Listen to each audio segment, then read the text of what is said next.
Thank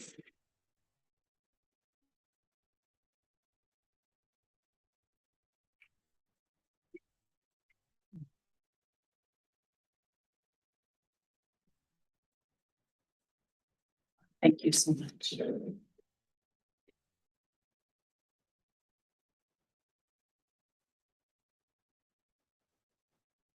Good afternoon and welcome to the August crop production and WASDE briefing. My name is Lance Honig and I serve as chair of the Ag Statistics Board here at NASS. This briefing is for the Secretary of Agriculture and other policymakers at USDA to better understand the content and context of today's reports. We are honored to have Secretary of Agriculture Brooke Rollins join us today. Thank you for being here. We also welcome Dr. Seth Meyer, USDA's Chief Economist. As you've already seen, we've got many visitors joining us from not only across the U.S., but around the world today. So welcome to all of you who are joining us today. Before I turn things over to our presenters, I do have a few notes for our live streaming audience. The crop production and WASDE reports are considered principal federal economic indicator reports. The Office of Management and Budget provides specific guidance on how these important reports are to be released. OMB statistical policy instructs policymaking officials to refrain from making public comment regarding the content of these reports within 30 minutes of their release. Therefore, we will not be taking questions from the public during this briefing. Both NASS and World Board staff are available for phone or email questions, and NASS will host a social media event at 1:30 Eastern Time today. We strive to have everything presented at this briefing match the official record. However, should there be any discrepancy, always refer to the official published estimates. With that, I'll turn it over to Anthony Perlman, Acting Chief of the NASS Crops Branch. Anthony will be immediately followed by Dr. Mark Jekanowski, Chair of the World Ag Outlook Board. Anthony? Thank you, Lance. Good afternoon. I too want to welcome everyone who's joining us here in person today, as well as those who are tuning in online.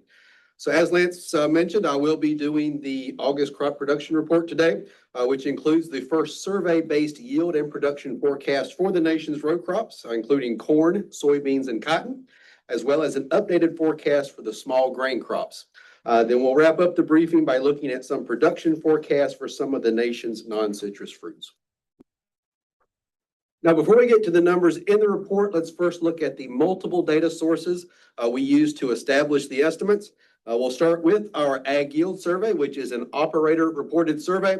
Now, in August, the sample size was nearly 15,000, with data collection occurring between July 30th and August 6th. Now, for this survey, we asked producers to report their expected yield as of August 1st, or in the case for winter wheat, their actual yields if harvest is complete. Now, for winter wheat, we also conducted our objective yield survey this month in the 10 program states.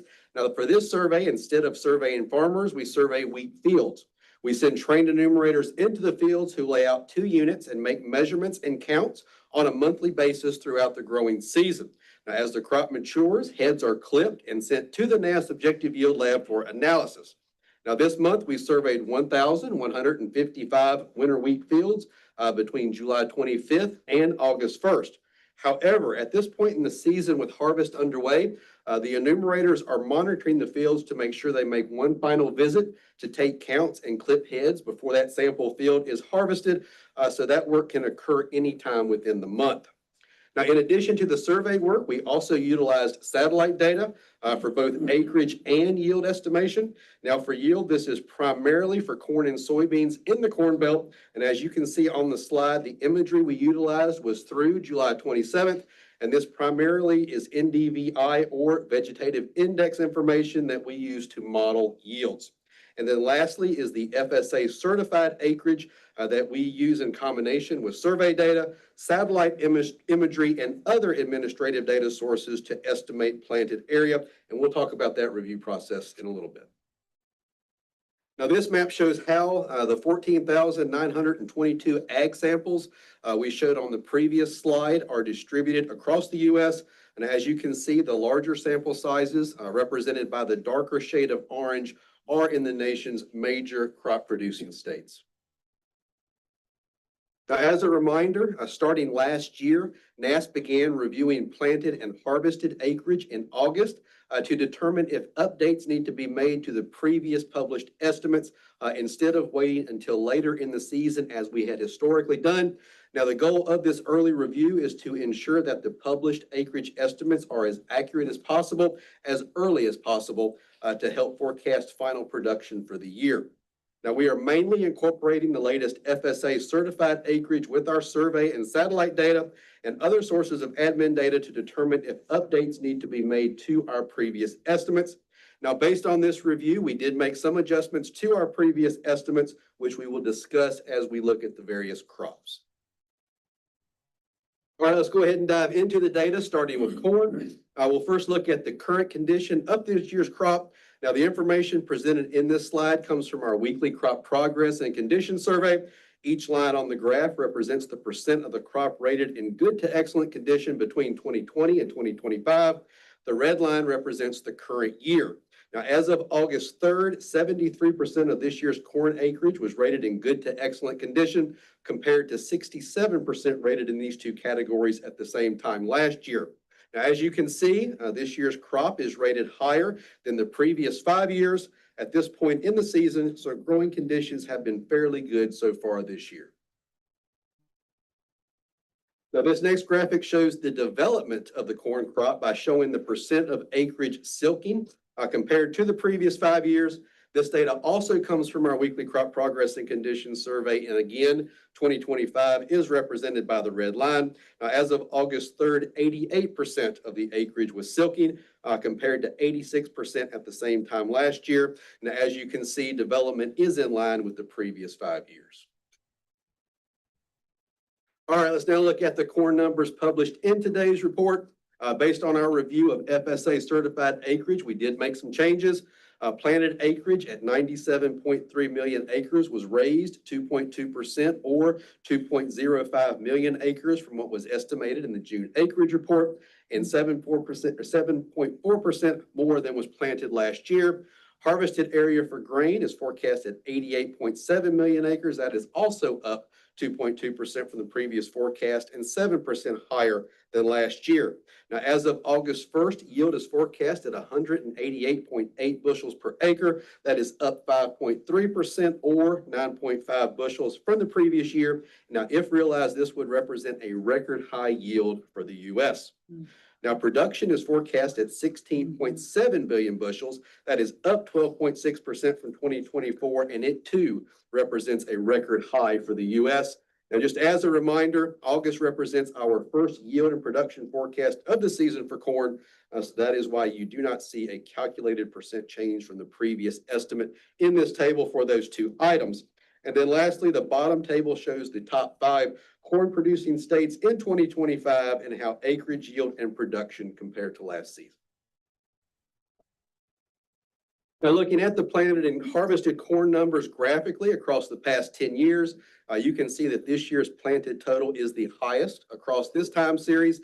And in fact, this is the second highest planted area on record since 1936, only behind the amount planted in 2012. Now, looking at the average U.S. yield over the past 30 years with the trend line plotted, you can see how this year's forecasted yield of 188.8 bushels compares to the previous years in trend. Now, as you can see, this is the 3rd consecutive year of higher yields, and this year's forecasted yield is above trend. Let's now look at the current yield forecast by state. Let me first give an overview of how to read this map, since we will use this same layout throughout the presentation. The top number in each state represents the value as indicated in the title. Now, for this particular map, that is the state's current corn yield forecast. The bottom number represents the percent change from either the previous estimate or the previous year. This map is comparing back to 2024. States colored in blue are showing an increase from the previous year, whereas the states colored in red are showing a decrease. Now, the darker the shade, the greater the percent change. Now, if you see a pound sign beside the top number, that represents a record high for the state, whereas an ampersand represents a record low. Now, looking across the country, you see a lot of blue on this map, indicating better yields this year compared to last. Based on conditions up to this point in the season, it's not surprising that we are anticipating record high yields in many states this year, including Idaho, Illinois, Indiana, Iowa, Minnesota, Missouri, South Carolina, South Dakota, Tennessee, Virginia, and Wisconsin. Now, this chart shows U.S. corn production over the last 10 seasons so that you can see how this year's forecasted record production of 16.7 billion bushels compares to the previous 9 years. All right, let's now look at how today's NASS production forecast compares to pre-report industry expectations. Now, each blue dot on the chart represents an individual industry member's published expectations of corn production. The red square represents the NASS production forecast of 16.7 billion bushels.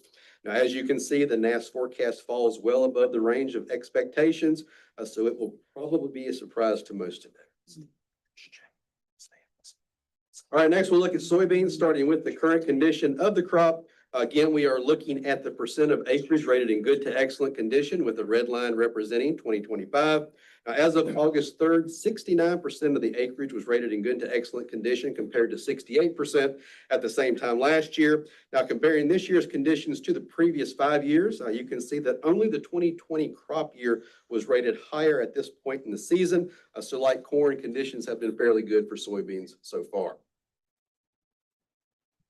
Now, this graphic shows how this year's crop is developing by showing the percent of acreage setting pods compared to the previous 5 seasons. And as you can see, 2025 falls within the range of the previous 5 years. So this year's crop is developing at a normal pace. All right, looking at today's soybean numbers, planted acreage at 80.9 million acres was lowered 2.9% or 2.5 million from the June estimates and is down 7% from last season. Harvested acres are forecast at 80.1 million acres, also down 2.9% from the previous forecast and 6.9% below last year. Yield is forecast at 53.6 bushels per acre. That is up 5.7 or 2.5 bushels from the previous year. Now, if realized, this would represent a record high yield for the U.S. Production is forecast at 4.29 billion bushels. That is down 1.7% from 2024. And then I also want to point out that the top 5 states listed in that bottom table are all forecasting record high yields this year. Now, as you can see on this chart, this year's soybean acreage will be the lowest in the U.S. since 2019. Now, here is how today's forecasted yield compares to previous seasons. As you can see, it is above both last year and trend. Now, looking at how the current yield forecast compares to the previous year by state. Now, like corn, you see a lot of blue on this map indicating higher yields compared to 2024. As of August 1st, we are forecasting record high yields in Arkansas, Delaware, Georgia, Illinois, Indiana, Iowa, Michigan, Minnesota, Mississippi, Missouri, North Carolina, and Virginia. So a lot of states looking at record high yields this year.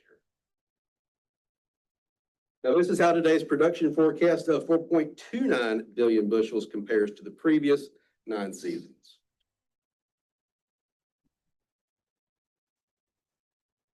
Now, looking at how today's soybean production forecast compares to industry expectations, I do want to say that technically it is within the range since the red square is covering up a blue dot, but it is lower than most had anticipated. All right, next we'll look at cotton. Again, we'll start by comparing the condition of this year's crop to the previous 5 seasons. As of August 3rd, 55% of the cotton acreage was rated in good to excellent condition compared to 45% rated in these 2 categories at the same time last year. Now, as you can see, conditions have generally improved starting back on June 22nd of this year, and currently only the 2021 crop was rated higher than this year's crop at the same point in the season.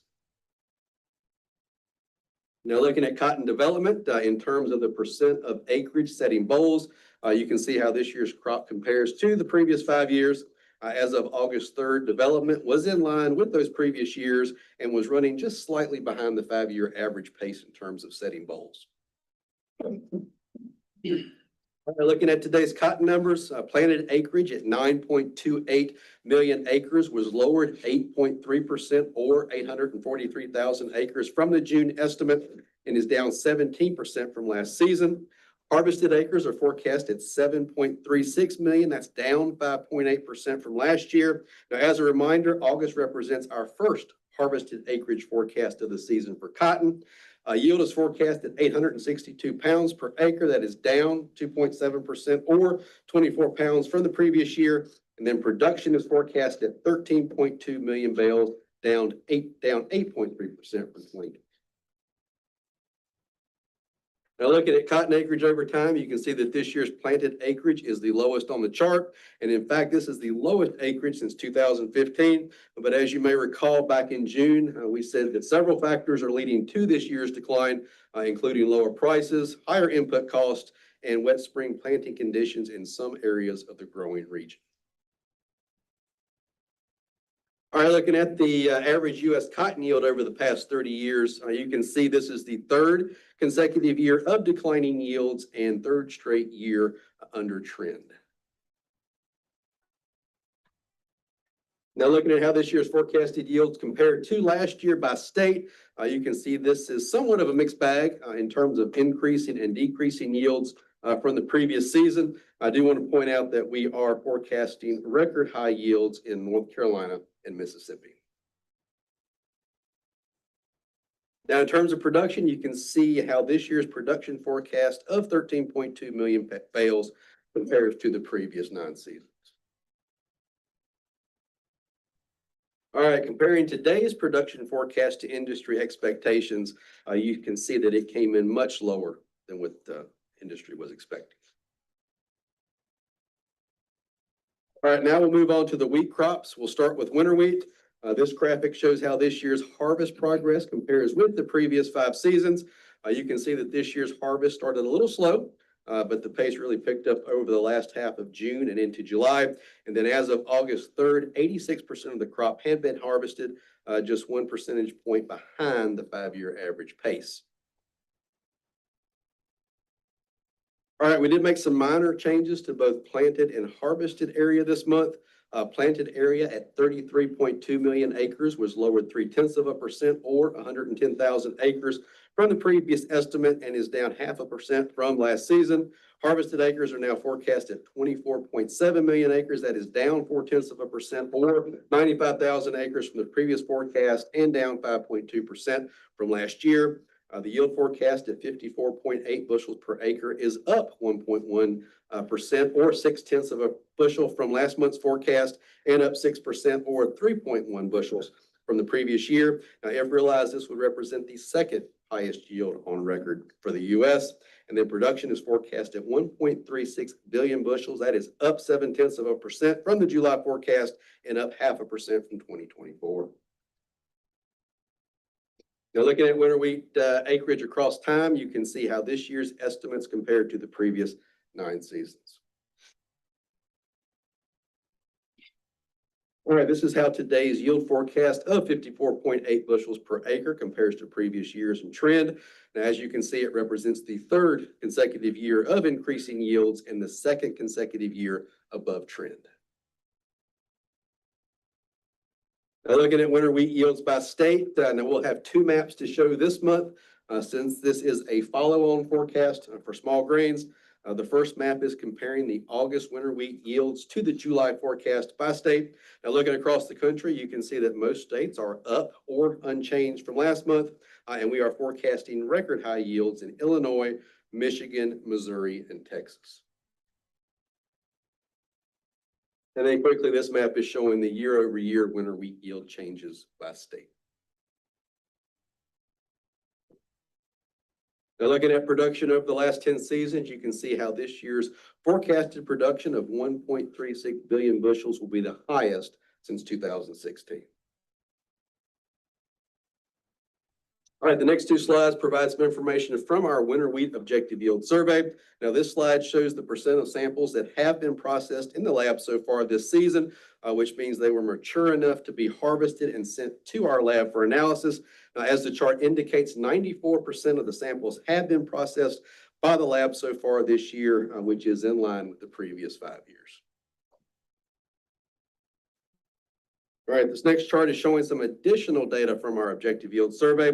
The vertical blue bar represents the number of heads per square foot as measured by the survey. The red dot represents the yield forecast for the 10-state region that we conduct the objective yield survey in. Now, as you can see in the graphic, the August heads per square foot at 46.6 is down just slightly from the July projection, but is still the highest head count since 2016. All right, quickly breaking down winter wheat production by class. Hard red at 769 million bushels is up 1.9% from the July forecast, but down 0.2% from last season.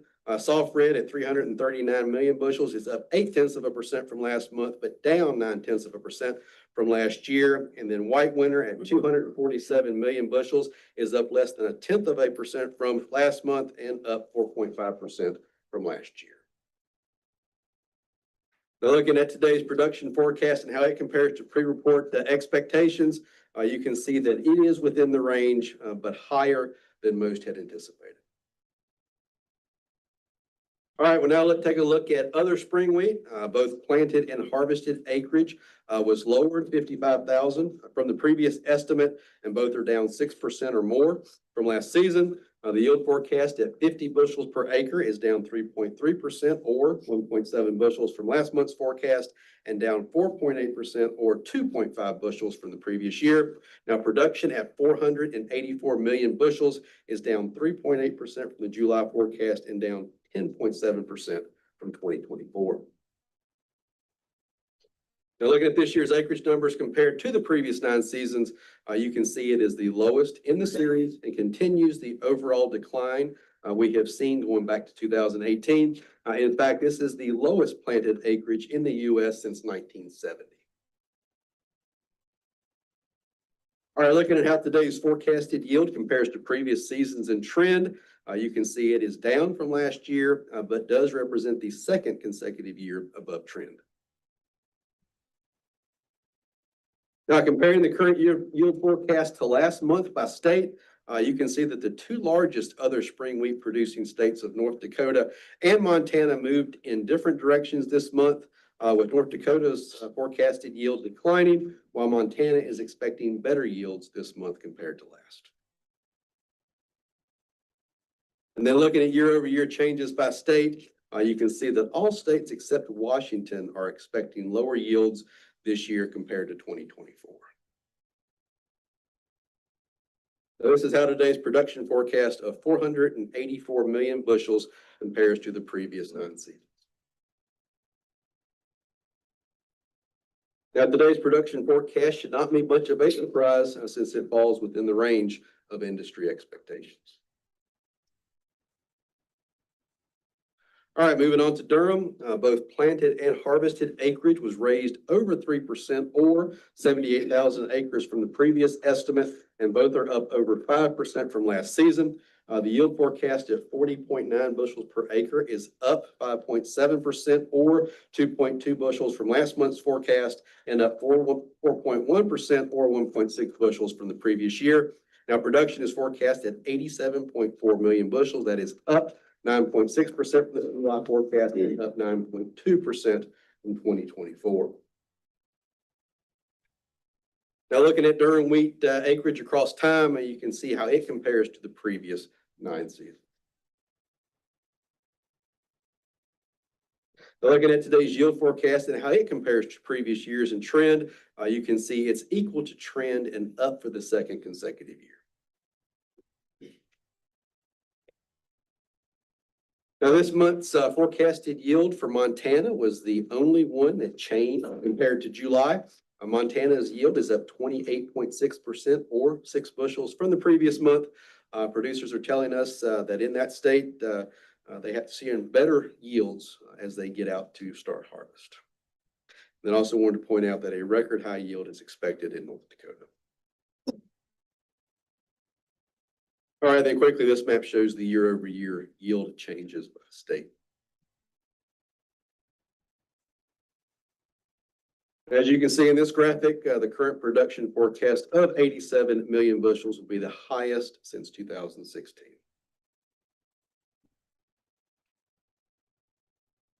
All right, today's durum production forecast looks to be a surprise since it is above the range of expectations. All right, we do have quite a few other crops in today's report, and I'll move through these fairly quickly. Starting with barley, both planted and harvested area was lowered more than 5% from the previous estimate. Yield at 77.9 bushels per acre is up 1% or 0.8 of a bushel from the July forecast and up 1.3% from the previous season. Production is forecast at 141 million bushels. That is down 2.8% from 2024. Looking at dry edible beans, both planted and harvested area was lowered 13.2% from the previous estimate, and both are down more than 9% from last year. Yield at 2,203 pounds per acre is up 5.9% from 2024, while production is forecast to be down 3.9% compared with last season. Looking at hay, no changes were made to the previous harvested acreage forecast for either alfalfa or other hay. Alfalfa yield is forecast at a record high 3.51 tons per acre. That is up 2.9% from last year. However, production is forecast to be down 0.2% from the previous season due to the reduction in harvested acres. Other hay yield at 2.08 tons per acre is down 0.5% from last year, but the production forecast is up 1.6% from 2024 due to the increase in harvested acres. And this represents the highest production in the U.S. since 2016. Now for hops, acres strung for harvest at nearly 42,000 is down 0.7% from the previous estimate and down 6.4% from last season.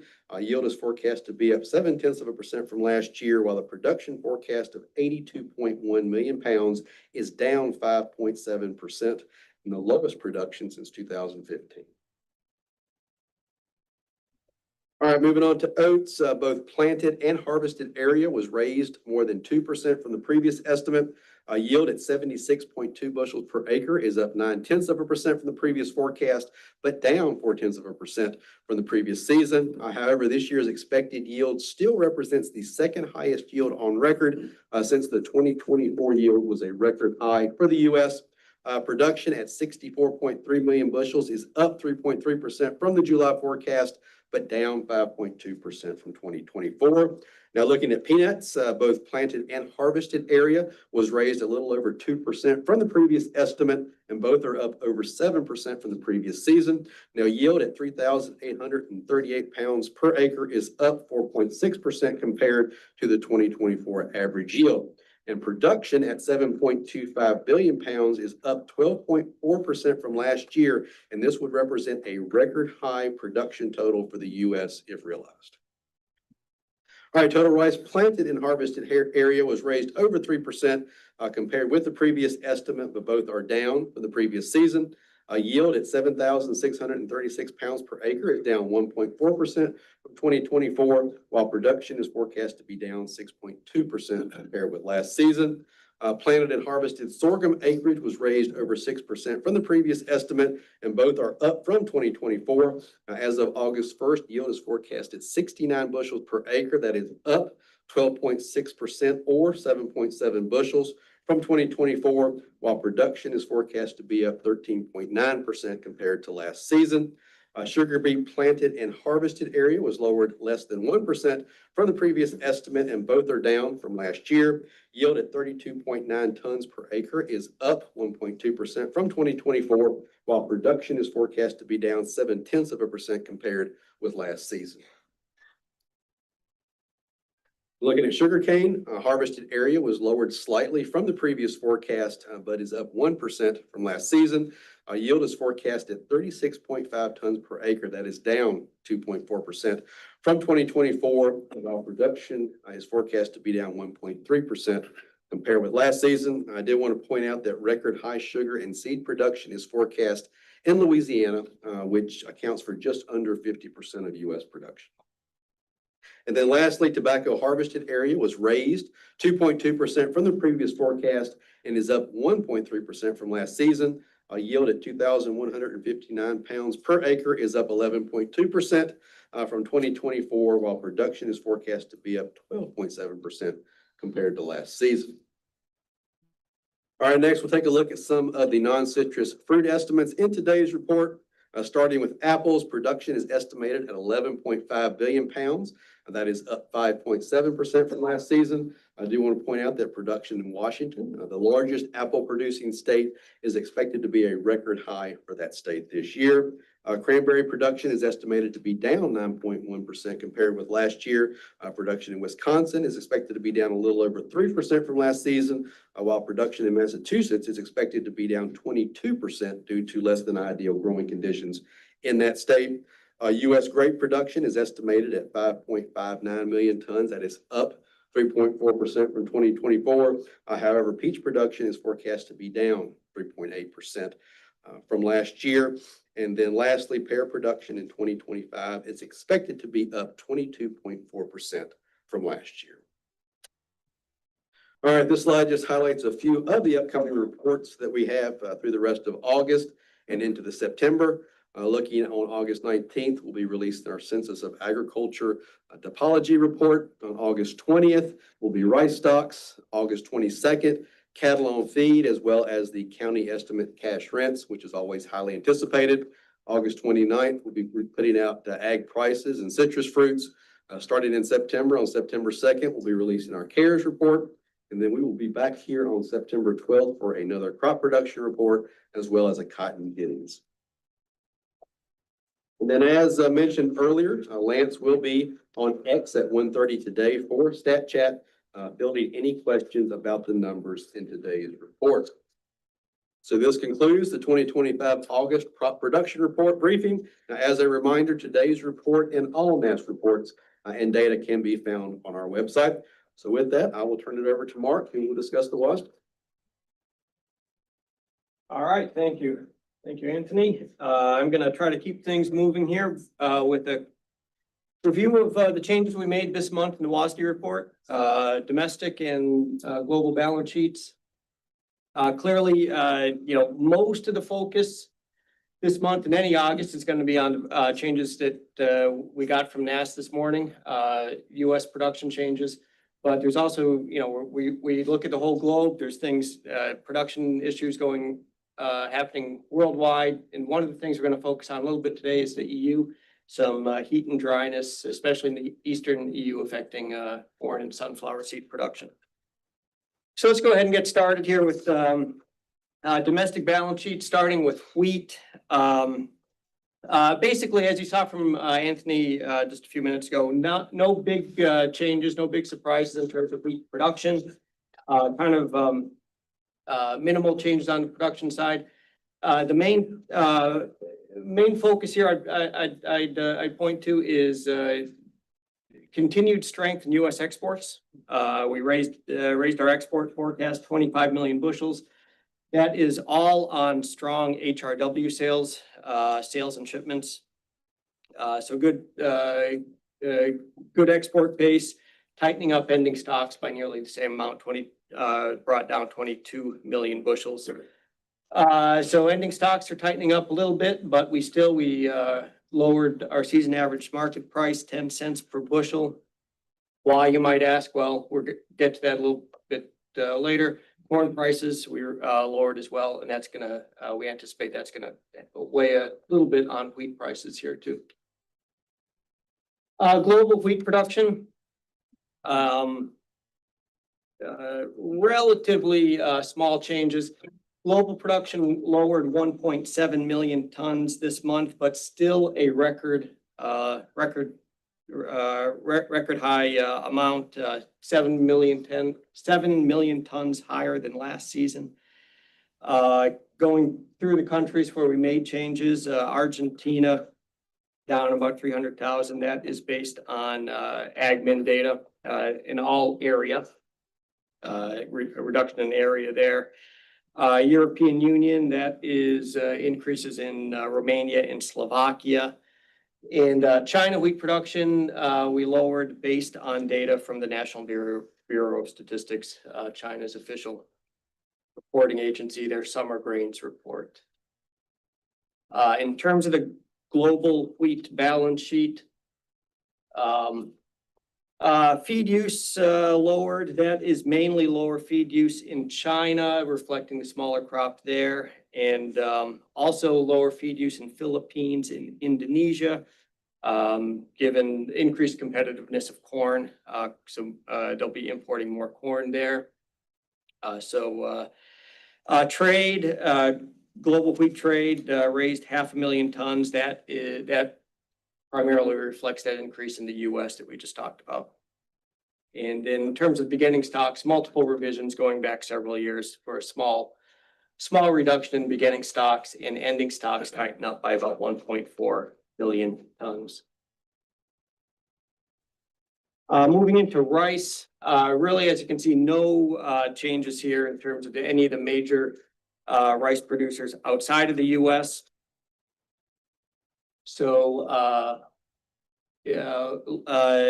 But in terms of the US balance sheet, couple changes to note, starting with the old crop year, 2024, 2025. We reduced exports 3.5 million hundredweight. That is mainly, so we're toward the end of the marketing year, that's mainly exports being shifted into the new crop year. That raises ending stocks and therefore beginning stocks for the new crop year by 3.5 million hundredweight. Production up also by 3.5 million hundredweight, reflecting those changes we heard about from Anthony just a few minutes ago, where essentially the higher harvested area offsets the lower yield to boost production higher. With that higher production, our import forecast was lowered 1 million hundredweight. Domestic use was raised, also reflecting those higher domestic supplies. Exports also raised 4 million tons, reflecting higher supplies in the US and anticipation of increased sales to Japan with the recent new trade deal with Japan. Should support some sales there as well. Season average market price for rice, we raised 20 cents per hundredweight. And in fact, this increase this month reflects entirely an increase in the California price, reflecting export strength that we're seeing there. World rice production, as I noted, not many changes this month outside of the US. Global rice supply and use balance sheet, again, very small adjustments. Nothing happening with any of the major producers, India and others, but I'll just note beginning stocks adjusted, mainly reflecting some back year revisions to Nigeria, mostly. Production, that again is mostly the US. Total use raised 400,000 tons. That also reflects some revisions to our Nigeria forecasts. And trade raised 400,000 tons. That is mainly the US as well as higher exports out of Burma. All right, so now let's move into corn. Pretty big changes here based on the data we got from NASS this morning. Before we get to 2025, 2026 crop year, let's talk a little bit about the old crop year. And there you can see again, continued strong export strength. We raised our export forecast 70 million bushels. Slow start to Brazil's export season this year. Competitive US prices supporting a very strong export pace for US corn. And then along with that, we made some changes to our FSI, in particular ethanol, corn use for ethanol, just based on recent data, reduced that by 30 million bushels. Again, no real story there in terms of demand, just truing up to recent data. So as a result, we're carrying in to the new crop year, 35 million bushels less as carry-in than we had been anticipating last month. But that is clearly dominated by the over 1 billion bushel increase in production this month, relative to last month. So with that large increase, billion bushel increase in total supplies, higher production means higher use across essentially all of the categories. We raised exports, ethanol use, domestic use, and also, of course, higher ending stocks as well. So ending stocks now over 2 billion, over 2 billion bushels. So with that higher production, higher ending stocks, we lowered our season average market price forecast 30 cents per bushel, now at $3.90 per bushel.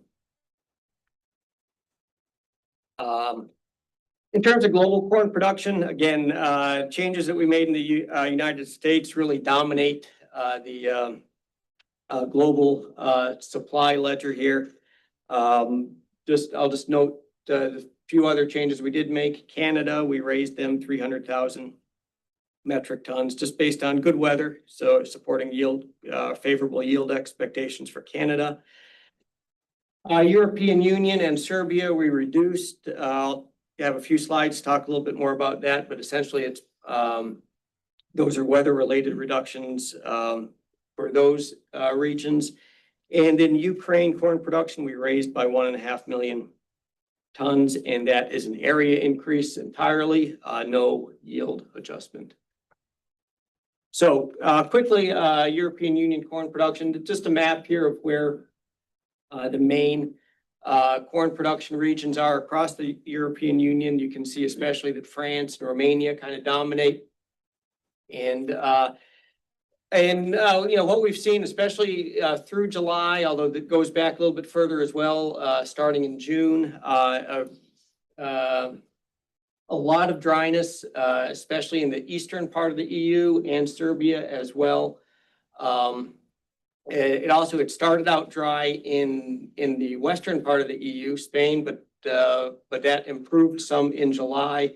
But the dryness persisted. Dryness that began in June persisted through July, especially in the eastern EU, and it was very hot as well, extremely hot. Maximum temperatures there you can see several well over 40 degrees. That's well over 100 degrees Fahrenheit. And with all of that heat and dryness, it shows up in the vegetative health index, a lot of red. The way to read this chart, blue is favorable. You want to see blue. Red and browns are, represent poor vegetative health. And you can see a lot of that poor vegetative health, especially here in the Romania, Serbia, eastern parts of the EU, and a little bit in France as well. So corn production changes this month, as you can see, dominated in the eastern region of the EU. Overall, EU corn production reduced 2 million tons this month. And by the way, this area is also a major producer of sunflower seeds. So this region in particular, Romania, Bulgaria, where we saw all of the dryness and heat, meant that we reduced our sunflower production forecast for the EU as well, lowered that by 500,000 metric tons. So now the global corn supply and use balance sheet. I'll talk through this really quickly here. Again, big increase in total supply globally, 23.8 million tons. Clearly, that's dominated this month by the increase in the U.S. production.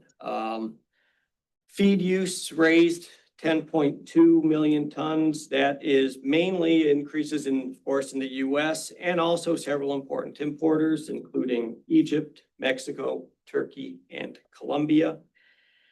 Global corn trade raised 5 million tons. That again, mainly in the U.S.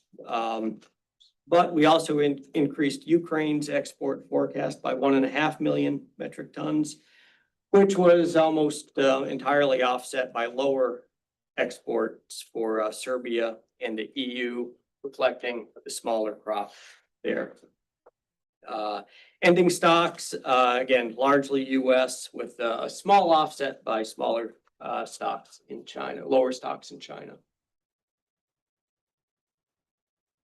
All right, so now let's move into soybeans, US balance sheet. Again, starting with the old crop year, we raised our soybean crush forecast 10 million bushels just based on recent strong pace there. Exports as well raised 10 million bushels. And so with those combination of higher use between those two use categories, crush and exports, that tightens up ending stocks 20 million bushels and therefore tightens up the carry-in by 20 million bushels. And then as you saw from Anthony, overall relatively small production changes for soybeans. Some offsets there where higher yields or lower area is offset by higher yield, resulting in fairly small change in the production outlook, down 43 million bushels. And that comes out of largely out of exports, smaller crop, and we're seeing a relatively slow start this year to the new crop soybean export commitments. But combined with the with the 20 million bushel tighter carry-in, ending stocks are down by just 20 million bushels. And we made no change to our season average price forecast this month for soybeans. Global soybean production on the 2024-2025 year raised our Argentina forecast. That is the crop recently harvested in Argentina. So that was raised 1 million tons and also not listed on the list, but contributing to the overall increase worldwide is a 900,000 ton increase in Uruguay's soybean production. And then for the for the new crop year, 2025-2026, again, the change in the US dominates. The only other small change there, foreign, is a reduction in Serbia's soybean production. So global soybean balance sheet, again, starting with 2024-2025, global crush forecast was raised 1.5 million tons. That reflects higher crush in Argentina, Egypt, and the US on that old crop. Old crop trade was raised 1 million tons, and that reflects higher exports out of Uruguay and the US on that old crop. And similarly, with the higher exports, imports were raised for Argentina, Egypt, and Turkey. All right, then for the new crop year, 2025-2026, production down 1.3 million tons. That's mainly the US there. Trade, global soybean trade lowered 200,000 tons. Lower exports out of the US, partially offset by higher exports from Argentina. And then on the import side of the ledger, reduced imports, lower imports by the EU, Iran, and Vietnam. Ending stocks globally tightening up by 1.2 million metric tons, and that is mainly the US and Argentina. All right, let's move into cotton. Old crop, 24-25. Now that crop year finished up at the end of July, so this is nearly complete, but we did raise our cotton export forecast by 100,000 bales based on recent pace, and that tightens up the ending stocks and therefore the beginning stocks for the new crop year by 100,000 bales. Production, you heard from Anthony a few minutes ago, cotton production down overall. Area more than offsetting an increase in yield. So production down about 1.4 million bales. And with that smaller crop, we reduced exports by 50 million bales and reduced ending stocks by 1 million bales. With that, a little bit tightening up of ending stocks there, that should be, should add some support for prices. And we raised our season average market price by 2 cents per pound to 64 cents per pound. Globally, a few things worth noting here on the back year. Made some changes, mainly updating to recent data. African frank zone, we reduced by 400,000 bales based on updated data. Also worth noting, not listed on the list of countries, but we made a lot of revisions going back several years to Sudan. Hard country to get data for. But we've made some production revisions based on trade, monitoring their exports and imports. And that will play a little bit into the global balance sheet as well. For the new crop year, the production change again dominated by the reduction in the US of 1.4 million bales. Also worth noting, we raised China's cotton production forecast again this month by 500,000 bales. Similar to last month, very good weather in the main growing area of China, the Xinjiang area. So we're anticipating, like we saw last year, that crop, it continues to grow, and we're anticipating another very large crop in China this year.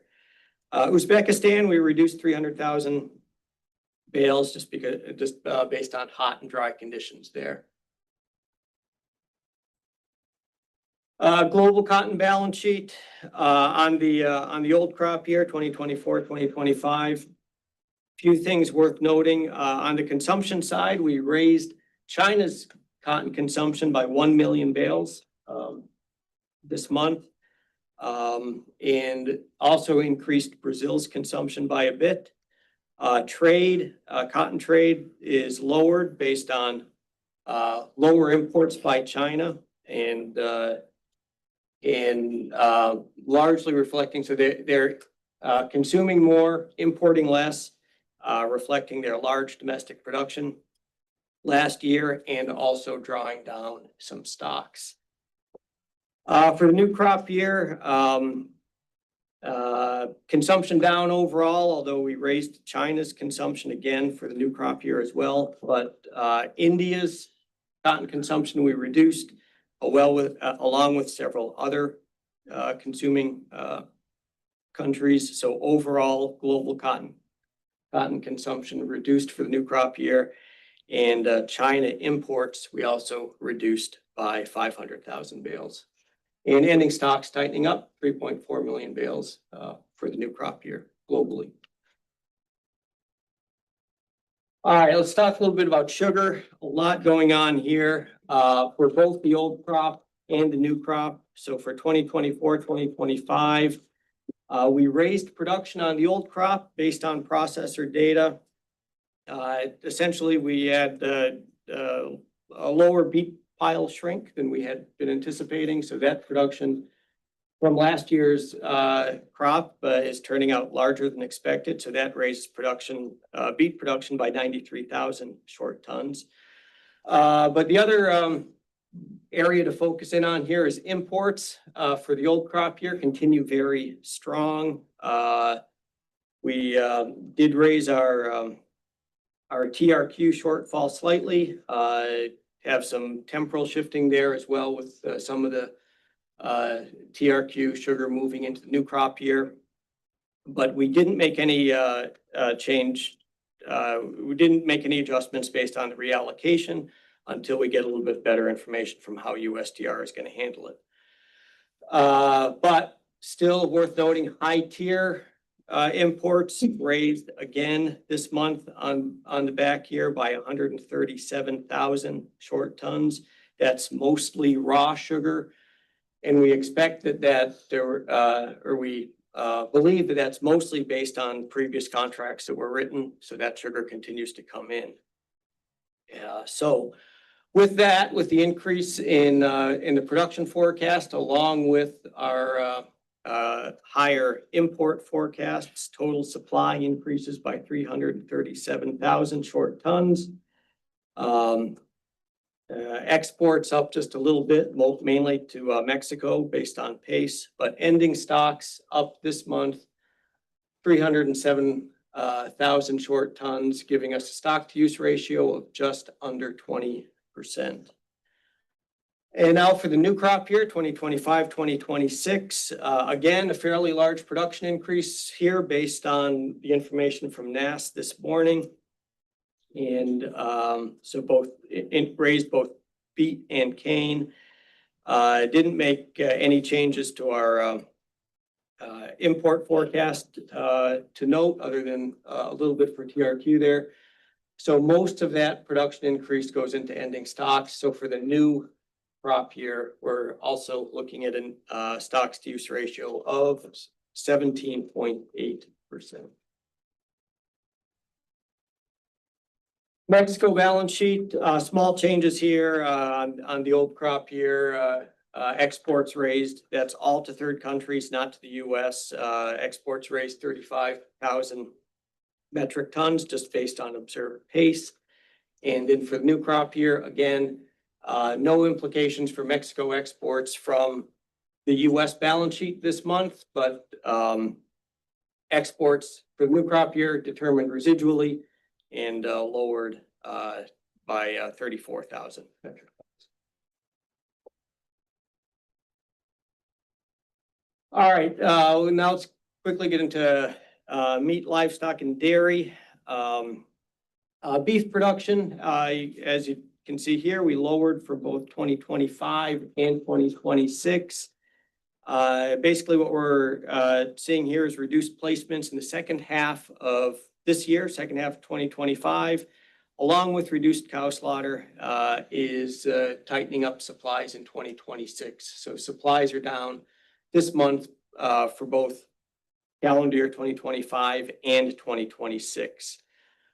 Pork production also lowered for both years. For 2025, just kind of truing up to recent data on slaughter volume and a little bit lighter weights, and carrying some of that forward into 2026 tightens up the supply next year as well. Broilers and turkey, truing up production for 2025 just based on recent hatchery data.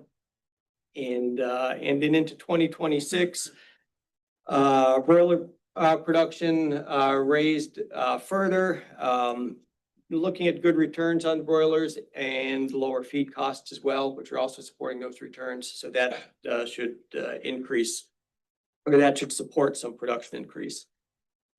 Livestock prices, steer prices, as you can see here, we raised pretty strongly this month. 2025 steer price raised $5.75 per hundredweight.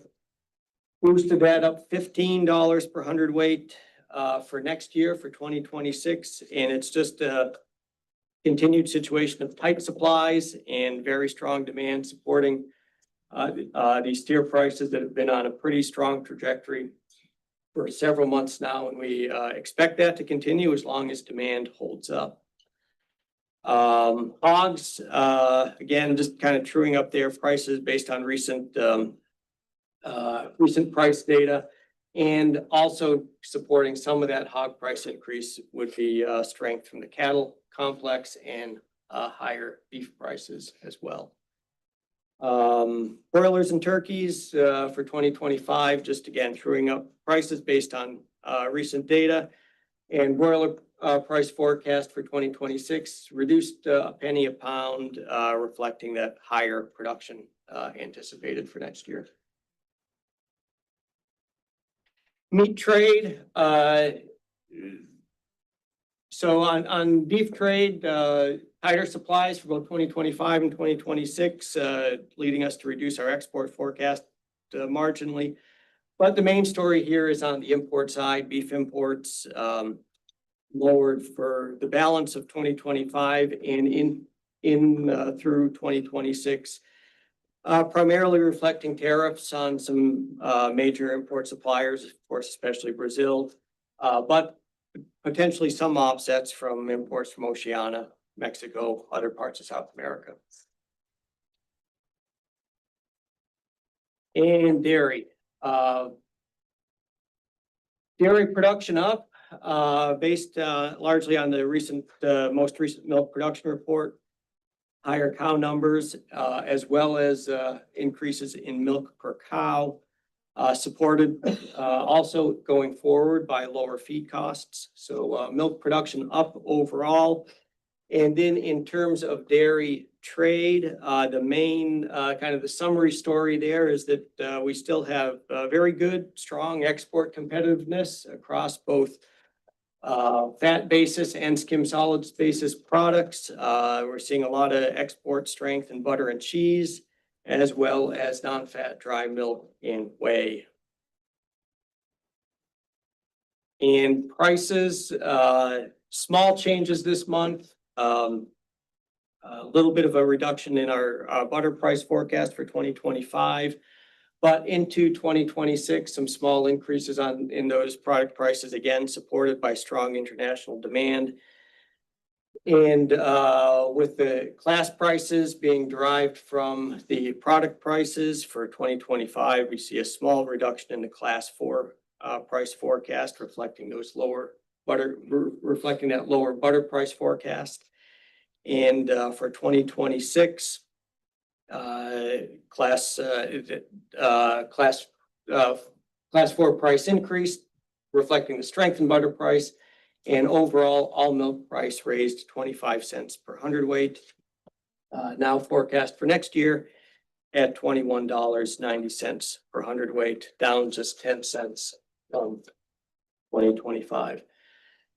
And I'm going to leave it there and thank all of you for attending. Hope this helps you understand a little bit about what went into the logic of the WASDE this month.